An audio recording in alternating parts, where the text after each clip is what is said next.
জীবনে কখনো হতাশ হবেন না। জীবনে যাই হয়ে যাক না কেন, কখনো হতাশ হবেন না। মনে রাখবেন, আল্লাহ আপনার রব, আল্লাহ আপনার সাথে আছেন ইনশাআল্লাহ। এই সমাজ আপনাকে যেভাবে শেখায়, কিভাবে শেখায়, এই যে স্কুল, কলেজ, ইউনিভার্সিটি, চাকরি, বিয়ে, সন্তান প্রতিপালন, আর তারপর ইন্না লিল্লাহি ওয়া ইন্না ইলাইহি রাজিউন, এই তো শেখায় নাকি? সবসময় মনে রাখবেন যে আল্লাহ রাব্বুল আলামিনের পরিকল্পনাই আপনার উপরে সবচেয়ে বেশি অগ্রাধিকার যোগ্য, সমাজের পরিকল্পনা নয়।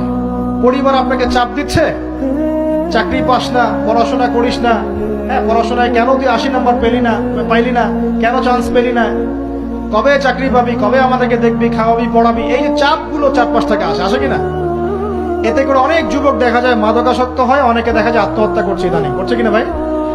এই শব্দটা থেকে আমি এই পয়েন্টটা আজকে লিখেছিলাম যে ভুলেও আল্লাহর প্রতি বিশ্বাস এবং তাওয়াক্কুল হারাবেন না। সমাজ যেভাবে শেখায়, সমাজ চারপাশে যে চাপ আপনাকে দিচ্ছে, এই চাপে নিজে গা ভাসিয়ে দিবেন না। আপনি আল্লাহর কাছে দোয়া করবেন, আল্লাহর কাছে পথ চেয়ে নিবেন এবং আল্লাহর প্রতি তাওয়াক্কুল ভরসা করবেন। কখনো আত্মহত্যার পথ বেছে নিবেন।